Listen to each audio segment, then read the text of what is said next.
करना पड़ेगा। जो लोग मजलिस के फैसलों पर तनकीद करते हैं, मैं तो सिर्फ उनसे इतना ही कहूंगा, और जो हमको इल्जाम लगाते हैं रजाकार है, बीजेपी होती है इसलिए रजाकारों से इसका ताल्लुक है, वो कांग्रेस का जेपीटी होता निजाम है। अरे हम निजाम और रजाकार और आप क्या झुके मिले हुए।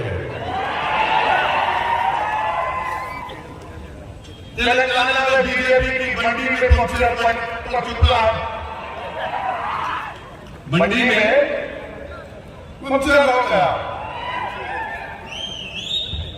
तब परेशान है, असल यूनिवर्सिटी को बोलो, मजलिस को बोलो, मैं चैलेंज करके आप पूछ रहा हूं, मेरी जमात का नाम कुल्हे मजलिस इत्तेहाद मुस्लिमीन है, बताओ उस वक्त की जमात का नाम क्या था, बताओ क्या नाम था, बताओ, तुम बता सकते हो उस वक्त क्या नाम था? नहीं बताओगे। मजलिस इत्तेहाद मुस्लिमीन नाम रखा अब्दुल्लाह ओवैसी ने, नाम कुछ लंबा चौड़ा नाम था, लंबा चौड़ा नाम था, ये नाम नहीं था। अरे जो रजाकार हमको बुलाते थे, जो रजाकार थे वो पाकिस्तान चले गए, जो वफादार थे वो तुम्हारे सामने सीना तान कर अपने हक की लड़ाई लड़ रहे हैं। जो रजाकार थे वो भाग गए, जो वफादार है वो ठहरे। तुम मामूली ठीक कर रहे हो, मर रहे हो मगर जमीन नहीं छोड़ रहे। जो वफादार थे ठहरे हुए, तुम उनको गोली मार रहे हो, ट्रेन में बदी बोल से दहशत कर गोली मारता है वफादारों को, क्योंकि वो वफादार है, वफादारों को गोली मार कर समझता है कि वफादार डर कर वतन को छोड़ देंगे। जो वफादार है जो वतन को छोड़ने वाले नहीं है। तुम कितना भी जुल्म कर लो, तुम्हारे बंदों की गोलियां खत्म हो जाएंगी, तुम्हारी जेलें खत्म हो जाएंगी, मगर हम उस वतन से वफादार थे और अपनी लड़ाई लड़ेंगे, कमजोरी के मजालिम नहीं करेंगे। यही काम, यही सबक हमको आज मजलिस इत्तेहाद मुस्लिमीन के बुजुर्गों ने हमको सिखाया। आज मजलिस पर तनकीद करने वालों कभी तुम ये भी तो सोचो कि उस पुरासुर दौर में जब 20,000 से ज्यादा लोगों को खत्म कर दिया गया, जब नौकरियों से निकाल दिया गया, जब सब चीज खत्म हो चुका था, उसके बाद मजलिस ने चिराग को जलाया। उसके बाद मजलिस ने चिराग को जलाया और इस उम्मीद पर जलाया कि हम बातिलों के तूफानों में चिराग को जला के रहेंगे, अपने हक को लेंगे। अब्दुल्लाह ओवैसी ने मजलिस को ताल्लुक से कहा कि हम भारत के आईन में रहकर अपनी लड़ाई लड़ेंगे। उस वक्त भी मजलिस को तकालीफ काटना पड़ा, मगर अब्दुल्लाह ओवैसी और मजलिस के जिम्मेदारों के हौसले पस्त नहीं हुए। अब्दुल्लाह ओवैसी के घर के बैंक के अकाउंट को बंद कर दिया गया। अब्दुल्लाह ओवैसी की औलाद को तकालीफ का सामना करना पड़ा। अब्दुल्लाह ओवैसी की औलाद को तालीम को बेकार करना पड़ा, मगर अब्दुल्लाह ओवैसी ने मजलिस इत्तेहाद मुस्लिमीन की जिम्मेदारी को उठाया। अब्दुल्लाह ओवैसी ने अपने रुफ़ाक़ों के साथ मजलिस के पैगाम को लेकर आगे बढ़ा। अरे जालिमों जो मजलिस पर तनकीद करते हैं, क्या तुम इस बात को भी नहीं मानते कि मजलिस ने लोगों के दरमियान में भारत के आईन के एतबार को मजबूत किया? मजलिस ने अपनी सियासी सफर के जरिए कमजोरों, मजलूमों, दलितों, मुसलमानों को कहा कि आओ अपनी लीडरशिप बनाओ। क्या इससे देश मजबूत नहीं होगा? पॉलिटिकल इंटीग्रेशन है। ये सरदार पटेल और नेहरू ने कहा था, ये पॉलिटिकल इंटीग्रेशन है। हैदराबाद के ताल्लुक से नेहरू ने कहा था कि इज द माइक्रोकॉस्म ऑफ इंडिया। ये नेहरू ने कहा था हैदराबाद के बारे में। अब अमित शाह के क्या हमको हैदराबाद की तारीख बताएंगे? वो है समीक्षा, इन्हों भी झूठ बोलते, वो भी झूठ बोलते। एक बोलता निजाम, एक बोलता रजाकार, तारीख नहीं मालूम। जवाब देना नहीं आता तो इसलिए फुटा के गुस्से भी बोल देना। आपको रोड पे दीवाना जा रहा है, मियां देख तो समझ पहले तू झूठा बोलता हो, दीवाना क्या कर सकते हो आप? मेरे भाई अब आप कोई बात बोले तो मेरे दिमाग को छेड़े आप। ये क्या है? ये क्या है? अब क्या है? नहीं है ना? तो इसमें 95% काम कौन करता? हाँ, ये करता, ये करता, ये करता ना। 95% काम कौन करता? ये करता ना, ये करता। राइट साइड ये करता, ये नहीं करता, नहीं करता ना। ये काम आप कर रहे, पूरा 95% काम आप कर रहे। सुनो, 95% पूरा काम हम कर रहे। ये दुख चलिए अरे इसके बगैर इसकी अहमियत नहीं है, याद रखो। ये लिखता, ये कागज काला होता, इससे कागज काला नहीं होता। तो आप 95% के लोगों का साथ देना, 5% का लगेगा। समझ में आई बात? चाहे वो कांग्रेस हो या फिर ये बीजेपी हो, ये 95% है, ये 5% है। तो इन्हें क्या करते हैं? ऐसा लगा लेके यहाँ। अच्छा, जब यहां लगाते, जब यहां लगाते तो एक अंदर छुप जाता, दिखता कि नहीं दिखता? तो आपसे मैं क्या बोल रहा हूं, ये भी आप बन जाओ। ये तो है, ये भी आप बनो। ये जब होगा ना मजलिस, आपकी आवाज और ताकत बन जाएगी पूरे भारत में।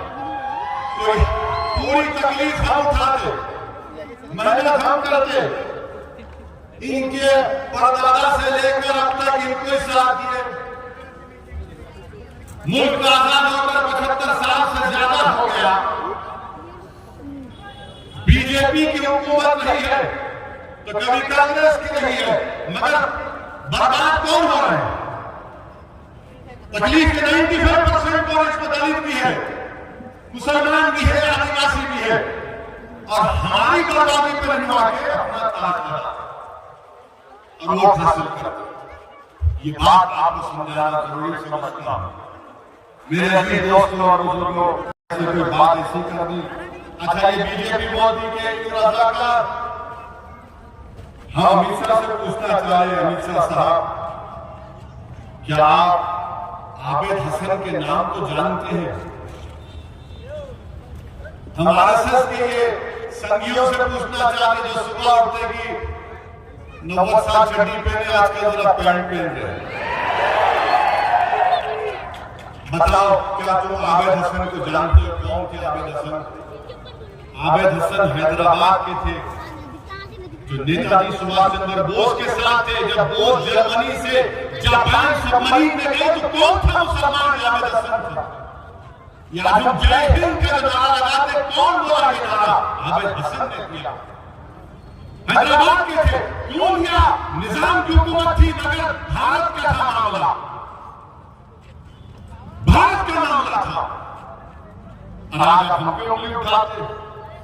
मेरे अजीज दोस्तों और बुजुर्गों, इसीलिए हम बार बार बोलते कि नेहरू ने कहा था कि Hyderabad is what microcosm of Indian culture. Nehru ने कहा, इनको खैर नहीं मालूम।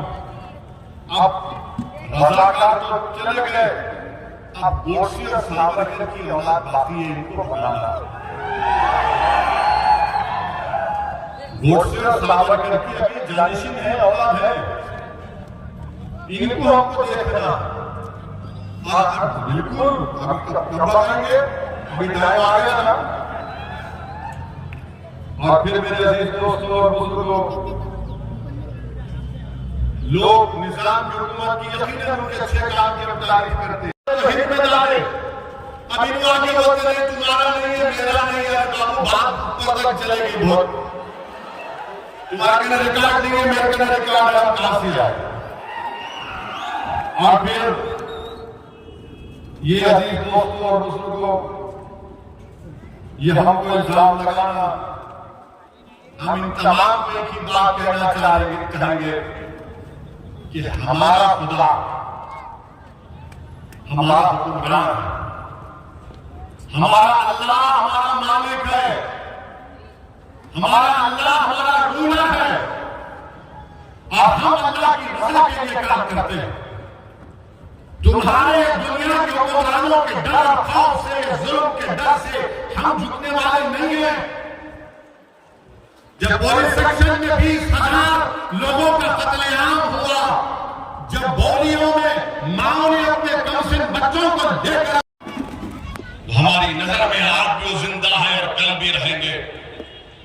मेरे अजीज दोस्तों और बुजुर्गों, ये तारीख को आपको पढ़ना पड़ेगा। काश ये नौजवान अपना वक्त निकालकर थोड़ा सा लूट लिया जाता, तुम्हारे सर से तुम्हारे घर का छत छीन लिया जाए, और तुम पिछले 2 महीने से इस आसमान के नीचे अपनी औलाद के साथ, अपने बुजुर्गों के साथ बेघर हो चुके हैं, तो क्या गुजरती है आपके ऊपर?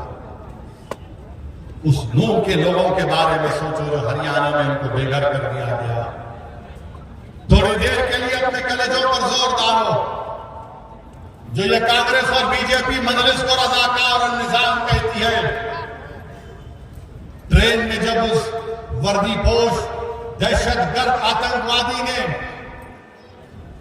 नाम पूछकर चेहरे पर दाढ़ी देखकर गोलियां चला रहा था, मैं उस मंजर को देखा, बार बार देखता हूं तो यकीन नहीं आता कि मैं क्या देख रहा हूं। जब वो नाम पूछकर गोली मार रहा था तो कोई एक मर्द का बच्चा नहीं उठा, 10-12 लोग उठकर उसको कुछ बोलते, उसके पास से हथियार छीन लेते। सब इत्मीनान से बैठे हुए हैं। क्यों बैठे हुए हैं? क्योंकि मेरे चेहरे पे दाढ़ी नहीं है।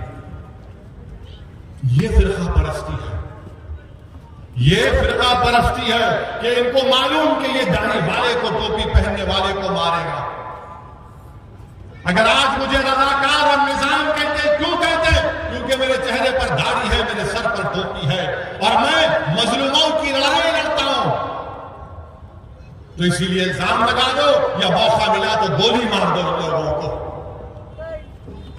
मेरे अजीज दोस्तों और बुजुर्गों, हमारे मुल्क के वजीर आजम ने उस ट्रेन में जिस दहशतगर्द ने आतंकवाद के नंगे मुजाहरे किए, दहशतगर्दी की, वजीर आजम ने अपने मुंह से उसका कंडेमनेशन नहीं किया। और जब वही शख्स आपके कहां बाजार घाट के रहने वाले, ये बैटरी लाइन के रहने वाले थे, अकबरुद्दीन ओवैसी ने तेलंगाना के असेंबली में इसको मसले को उठाया। एक्स ग्रेशिया की तरफ एक्स ग्रेशिया दिलाया गया। मजलिस ने अपनी तरफ से उनको एक्स ग्रेशिया दिया। उस बेवा को गवर्नमेंट ने नौकरी दी मजलिस की नुमाइंदगी पर, और फिर मजलिस की नुमाइंदगी पर चंद्रशेखर राव चीफ मिनिस्टर ने 2 BHK का घर उनको दिलाया। आप हमको गाली देते हैं ना, राजस्थान में आपकी हुकूमत है, दिलाना था। बिहार में आपकी हुकूमत है, दिलाना था। वो मरने वाले बिहार के भी थे, राजस्थान में भी थे, नहीं, वहां कुछ नहीं करेंगे। मजलिस क्या करे? मजलिस ने किया ना प्यारे, तुम भी कर लेते कुछ बिहार में। तुम्हारे नीतीश को बोलते, तुम्हारे वो गहलोत को बोलते कि कुछ करो, नहीं करेंगे। और फिर परस मैं हूं, निजाम मैं हूं, रज़ाकार मैं हूं। अरे मैं इनका मेरा ताल्लुक नहीं है, मगर यकीनन तुम गोडसे और सावरकर के जानशीन हो। अगर तुम में गांधी से मोहब्बत होती, इक्वालिटी से तुमको सम्मान होता है, समझ होती, तो तुम ये काम नहीं करते। मेरे अजीज दोस्तों और बुजुर्गों, हमारे वजीर आजम तो मुंह खोलते ही नहीं है। जुनैद नसीर को जिंदा जला दिया गया। हरियाणा में बीजेपी की सरकार है। जुनैद नसीर के घर को राजस्थान में कौन मिलने जाता है? कांग्रेस का अशोक गहलोत ने असदुद्दीन ओवैसी हैदराबाद से जाकर मुलाकात करता।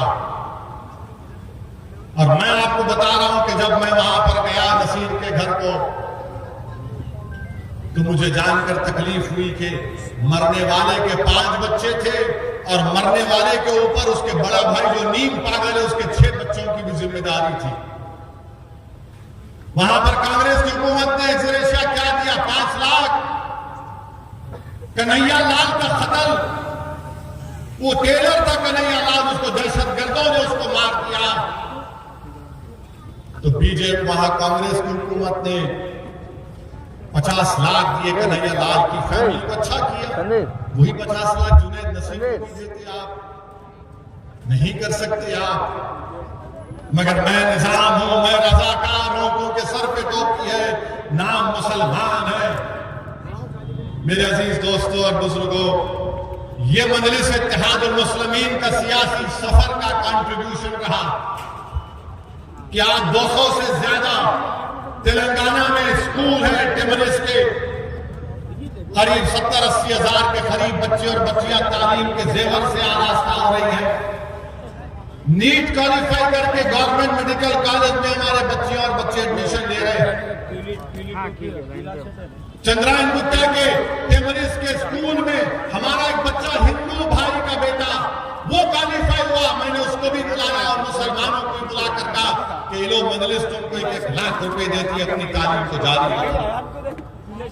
आप भी करना था ना, नहीं मजलिस को गाली देंगे। बीजेपी भी मजलिस को गाली, कांग्रेस भी मजलिस को गाली। इन दोनों के लिए मजलिस तकलीफ का बाइस बनी हुई है। मेरे अजीज दोस्तों और बुजुर्गों, मजलिस इत्तेहादुल मुस्लिमीन को हमारे बुजुर्गों ने अपने खून पसीनों से सींचा। इस राह में हमारे बुजुर्गों ने बड़े मसाइब और मुश्किलात को उठाया और इंशाअल्लाह ताला मुस्तकबिल में भी हम मसाइब और मुश्किलात को उठाएंगे। मगर मजलिस पर तनकीद करना, मजलिस पर इल्जामात लगाना कोई नई बात नहीं है। अब्दुल वाहिद ओवैसी पर भी इल्जाम लगा था, मगर अब्दुल वाहिद ओवैसी ने लड़कर दारुस्सलाम का मुकदमा जीता। दारुस्सलाम आज आपका है, मेरा नहीं है। दारुस्सलाम सुबह क़यामत तक अवाम का रहेगा। सालारे मिल्लत ने अपनी सियासी हिकमत के जरिए, अपनी दूरअंदेशी के जरिए मेडिकल इंजीनियरिंग कॉलेज का क़याम में लाया। ये आपका है, मेरा नहीं है। ये आपकी अमानत है, ये आपके इत्तेहाद की निशानी है, ये आपकी ताकत की निशानी है, ये आपकी बेबाकी की निशानी है, जिससे ये तमाम लोग नफरत करते हैं कि कौन है वो लोग जो इस तरह का काम करते आ रहे हैं और कौम को और गरीबों को, दलितों को मजबूत कर रहे हैं। इसीलिए मजलिस से दुश्मनी है, इसीलिए मजलिस पर इल्जामात लगाती है। अब यकीनन इलेक्शन आ रहा तो बड़े बड़े लोग आ रहे हैं, बड़े बड़े इनके लीडर नेता आ रहे हैं, और जो कोई भी आ रहा है बोल रहा नहीं हम तो छोड़ेंगे नहीं असद को, हम ऐसा कर देंगे, हम वैसा कर देंगे। मेरे भाई, जब मैं हैदराबाद से निकलकर अवाम की ताईद और अवाम की दुआ, हैदराबाद की अवाम की ताईद और दुआ लेकर हमारे बुजुर्गों की सरपरस्ती हासिल करके जब मैं उत्तर प्रदेश, बिहार, झारखंड, मध्य प्रदेश, राजस्थान, कर्नाटका, इन सब जगहों पर जा रहा, तुम मेरे घर में आके तुम दस्तक दोगे। आओ आओ भाई आओ। जब मैं इतनी दूर जाकर संविधान और बाबा साहेब अम्बेडकर का नाम लेता हूं तो आप भी आओ, कौन रोक रहा आपको? आइए, हम ठहरे हुए हैं यहां पर। किस किस को बुलाना चाह रहे, बुलाओ आप। मुझे बड़ी बेचैनी से मुकाबले का इंतजार है। जब हम दूर दूर मुकामात पर जाकर मुकाबला करते हैं, जब हमारी गाड़ी पर गोलियां चलाई गई तब भी हम पीछे नहीं हटे, तो तुम्हारे झूठे इल्जामात हमारे पैरों की धूल पे कुछ नहीं कर सकते आप। सुनिए मेरे अजीज दोस्तों और बुजुर्गों, मैं तो इंतजार कर रहा हूं कि इलेक्शन का बुगल बच जाए।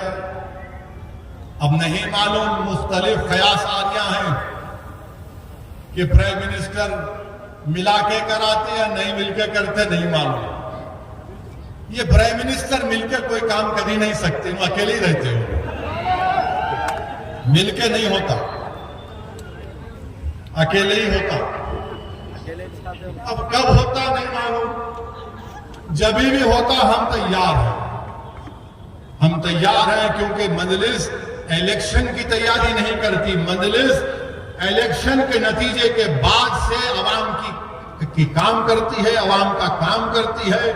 दारुसलाम में हफ्ते में 6 दिन कोई भी दारुसलाम को आकर, चाहे हमारा हिंदू भाई हो, दलित हो, हमारी बहनें हो, कोई भी आकर हमसे काम लेता हो। ये दूसरी पार्टीज को इलेक्शन मोमेंटम में आना पड़ता, हमारी गाड़ी इलेक्शन के बाद से हमेशा first gear, second gear, third gear में, टॉप गियर में चलती रहती।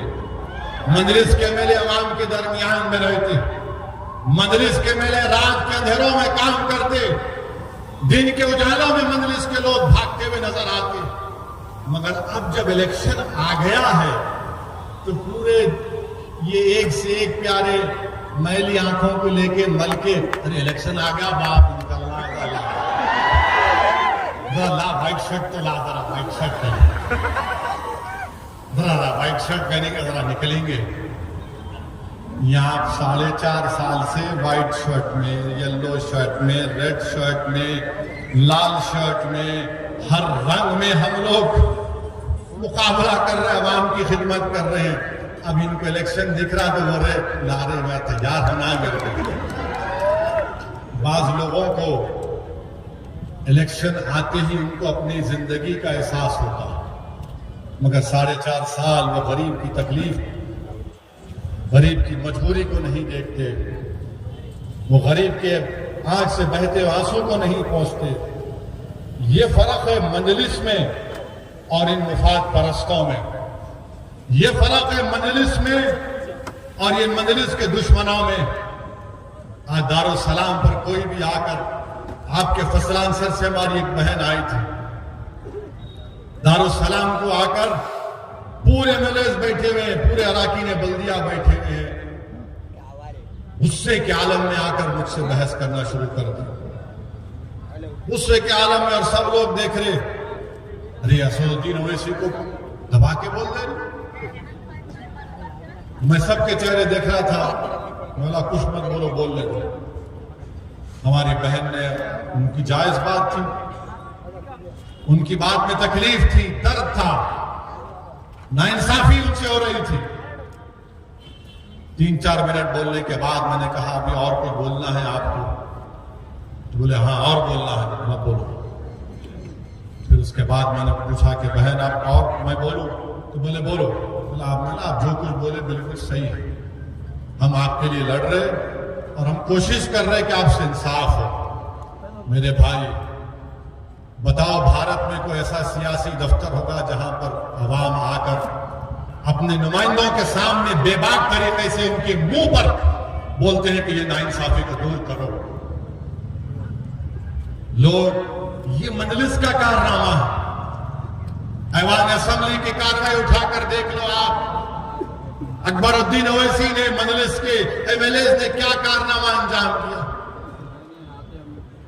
लोग बोलते हैं कि जिंदों के लिए भी काम कर रहा मजलिस, जो लोग इस दुनिया के छोड़ के जा रहे हैं उनके लिए भी काम कर रही है। आज मजलिस की नुमाइंदगी पर चीफ मिनिस्टर के चंद्रशेखर राव ने 100 एकड़ जमीन हैदराबाद से 50 किलोमीटर दूर में 5 या 6 मुख्तलिफ मुकामात पर दी है।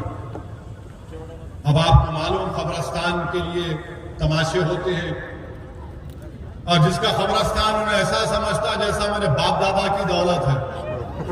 नहीं, 10,000 रुपए दो खोदने के, कब्र के 10,000 रुपए। अबे तू भी तो मरेगा, जब 10,000 तेरे कौन देगा? मालूम मेरे को। मगर मजलिस ने हासिल किया, और मजलिस ने क्या किया? मजलिस ने कहा कि उसमें जो सुन्नी मुसलमान है उनका कब्रिस्तान होगा, जो शिया अथना शरी है उनका अलग कब्रिस्तान होगा, जो महदवी है उनका अलग कब्रस्तान होगा, और जो हमारे बोरी मुसलमान हैं उनका अलग कब्रस्तान होगा। पूरा एक चार्ट बनाकर उनकी जमीन के इंशाअल्लाह ताला इस महीने के खत्म होने से पहले अकबरुद्दीन ओवैसी इन तमाम मुकामात पर हुकूमत के नुमाइंदों को ले जाकर उनके कब्रस्तान उनके हवाले करेंगे जमीन की। ये काम मजलिस कर रही है, मगर ये कांग्रेस और बीजेपी निजाम रजाकार। अरे बोलना मुश्किल। मेरे अजीज दोस्तों और बुजुर्गों, मेरी आप तमाम से यही गुजारिश है कि मजलिस को मजबूत रखिए। बीजेपी की बंडी में पंक्चर जरूर हुआ है, मगर बीजेपी को हराना है और मजलिस को कामयाब करना है। मजलिस के खिलाफ कांग्रेस भी आएगी तो कांग्रेस को भी हराना और मजलिस को कामयाब करना है। अब लोग बोलेंगे मैं दो को बोल दिए, तीसरे को क्यों नहीं बोल रहे? तो तीसरे के ताल्लुक से मैं यही कहूंगा कि नए मामू से नकटे मामू अच्छे हैं, और मामू जो है काम तो करे काम, और काम करने की वजह यह है कि हम भी है। काम करने की वजह क्या है? आप भी है, आप भी है, आप भी है। समझ गए ना? 95 पे आउट नहीं होना, 100 मार के जाना। तो 95 है बोल के उन्होंने पुराने मामू बोले ना कोई 95 को मुश्किल हो जाता था, मगर वो हमारे मामू जो है, चिचा जो है, अब हमारे लोग मीम्स बनाएंगे इसके बाद, ऐसा बोले ऐसे बनाओ, अच्छा दिखता मेरे को। तुम मेरे गाली दे के बनाओ, मगर मेरे को फ्री पब्लिसिटी मिलती ना प्यारे। मेरे को मालूम कि बगैर मेरे को गाली दिए तुम्हारा नाम नहीं होता, और हमारे खिलाफ डालना जरूरी है। अच्छा, फिर आजकल एक नाम निहाद जर्नलिस्ट हो गए। जर्नलिस्ट जो है ना, एक कैमरा लेके, क्या है भैया मैं जर्नलिस्ट हूं, अच्छा क्या कर रहे हैं आप? नहीं आ गया, अच्छा वेरी गुड। उन्होंने क्या करते, मजलिस को गाली देते, फिर सदुद्दीन ओवैसी ऐसा बोले, मजलिस को गाली देते, फिर अकबरुद्दीन ओवैसी ऐसा बोले। अरे प्यारे अहमक, मजलिस को गाली दिखाना, तारीफ क्यों दिखा रहा? तो तुम तारीफ इसलिए दिखा रहे कि तुम्हारा पेट नहीं पलता बगैर तारीफ दिखाए। ये पूरे के पूरे चंदाखोर हैं, जो चंदा लेकर धोखा देते हैं। और मैं इन चंदा लेने वालों से इतना कहूंगा कि लो तुम्हारा पेट पल रहा है, पालो, मगर खबरदार अगर तुम पुराने शहर की खवातीन को बदनाम करोगे, तुम अगर हमारी मां और बहनों को बदनाम करोगे, तुम्हारे नाम निहाद सर्वों की बुनियाद पर, तो तुम्हारा सर्वे होगा इंशाअल्लाह, याद रखो। फिर मैं जानता हूं तुम्हारा सर्वे कैसा करना, मैं जानता हूं तुम्हारा सर्वे कैसा करना। अरे तुम अपना पेट पालने के लिए हमारी पुराने शहर की मां और बहनों को बदनाम कर, तो शर्म आनी चाहिए तुम लोगों को। अरे मजलिस को बदनाम करो, लिखो मजलिस के खिलाफ, मगर खबरदार हमारे मां और बहनों के घरों पर नहीं जाना, चाहे हमारी बहन हिंदू हो या मुसलमान हो या दलित हो। तुम अपनी पेट को पालने के लिए हमारी खवातीन को बदनाम करते हो। अफसोसनाक बात है, इतनी ज्यादा बेशर्मी हो गई इन लोगों को, ये इस हद तक पहुंच चुके हैं। बहरहाल मेरे अजीज दोस्तों और बुजुर्गों, मैं चिचा की बात कर रहा था, तो बिजली बराबर आ रही, लाइट बराबर आ रही ना, पानी भी है ना, फसाद तो नहीं हुआ, हिंदू मुस्लिम तो नहीं हुआ। एक दीवाना कोशिश करा, दुबई को गया ना, दुबई को, दूसरी जगहों पर नहीं जाते दुबई को, हमें भी जाते दुबई को। तो ऐसे बहुत सी चीजें हैं। तो मेरी आपसे गुजारिश है कि आप मुत्तहिदा तौर पर, जहां पर मजलिस के उम्मीदवार रहेंगे, आप मजलिस इत्तेहादुल मुस्लिमीन को कामयाब करिए। और जहां कभी फैसला नहीं हुआ, यहां बैठने वाले एमएलए को भी नहीं मालूम कि उनको टिकट मिलेगा या नहीं मिलेगा, समझे ना आप? अब इसके बाद जाहिर है सब परेशान होंगे, ये क्या बोल के जा रहे हैं लोग। मेरे को भी नहीं मालूम कि मैं एमपी का इलेक्शन लड़ूंगा या नहीं लड़ूंगा। ये तो अल्लाह फैसला करने वाला है। अल्लाह सुब्हानहू व तआला से आपसे मेरी गुजारिश है कि आप दुआ करो कि अल्लाह मुझसे और मेरे साथ जो जमात के अरकान हैं, जिनसे मैं मशवरा करता हूं, अल्लाह हमको अच्छा फैसला लेने की तौफीक अता फरमाए। आसान काम नहीं है, बहुत मुश्किल काम होता है। अगर ईमानदारी से देखा जाए तो सब हकदार है, मगर फैसला लेना है। और दूसरा फैसला ही नहीं हुआ कि मंजलिस कहां से लड़ेगी। अभी सबको बेचैनी है, कहां से लड़ रहे, कहां से लड़ रहे, कहां से लड़ रहे। भाई साहब जहां से लड़ेंगे लड़ेंगे, दिल खोल के लड़ेंगे, बेबाक होकर लड़ेंगे, घर को जला के लड़ेंगे और कामयाब करेंगे इंशाअल्लाह ताला हमारा उम्मीदवार। तो मेरे अजीज दोस्तों और बुजुर्गों, इतना ही गुजारिश थी आपसे कि आप मुत्तहिद रहिए, शहर के अमन को बरकरार रखिए। हमारे हिंदू भाइयों का गणेश त्योहार और ईद मिलादुन नबी सल्लल्लाहु अलैहि वसल्लम एक ही दिन पर है। तो मेरी आप तमाम से गुजारिश है कि शहर के अमन को बरकरार रखिए। सियासी लड़ाई होती रहेगी, मगर अमन खराब नहीं होना चाहिए। बास ताकतें हैं जो शहर हैदराबाद के, तेलंगाना के अमन के दुश्मन हैं। इन ताकतों को हमको रोकना है अपने वोट से, अपनी सियासी हिकमत अमली से और अपने इत्तेहाद से। जो अमन हमने 9 साल में कायम किया है, उसको और मजबूत करने की जरूरत है। जहां भी मंजलिस के उम्मीदवार रहेंगे, पतंग के निशान पर आपको अपना बटन दबाना पड़ेगा। आप दुआ करिए कि अल्लाह मंजलिस के इस सियासी सफर को सुबह क़यामत तक अल्लाह जारी और सारी रखे। आप दुआ करिए कि असदुद्दीन ओवैसी जब मर जाएगा, इस जमीन में उसकी हड्डियां गल जाएंगी, तब भी सुबह क़यामत तक ये मंजलिस आबाद और शादाब रहे। ये दारुस्सलाम जो हमारा सियासी मरकज है, जिसको हमारे बुजुर्गों ने अपने खून पसीने से हासिल किया, अल्लाह इस मरकज को सुबह क़यामत तक आबाद और शादाब रखे। दुआ करिए कि अल्लाह हमको इतनी ताकत दे कि हम जालिमों से मुकाबला कर सकें, वक्त के फिरौनों को ज़ेर कर सकें और हम हक को कामयाब कर सकें, बातिल को शिकस्त दें और तेलंगाना और हिंदुस्तान में, भारत में हम अमन को मजबूत कर सकें। याद रखो मेरी इस बात को, 95% आप कुर्बानी देते हैं, 95% आप मेहनत करते हैं, तो ताज आपको मिलना चाहिए। ताज आपको मिलना चाहिए उसी वक्त होगा जब आप मंजलिस को और मजबूत करेंगे, मंजलिस को कामयाब करेंगे और अपने इत्तेहाद को जारी और सारी रखेंगे। आप तमाम का बेहद शुक्रिया कि आप यहां पर आए। अच्छा, वो मीडिया वाले बोले वो कश्मीर में दहशतगर्द पाकिस्तान से आके हमारे कर्नल को, मेजर को और एक डीवाईएसपी को मार दिया। ये हमारे प्राइम मिनिस्टर खामोश बैठे हुए क्या कर रहे हो? सोरे चाय बेच लेते हुए, चाय बेच लेते हुए सोरे।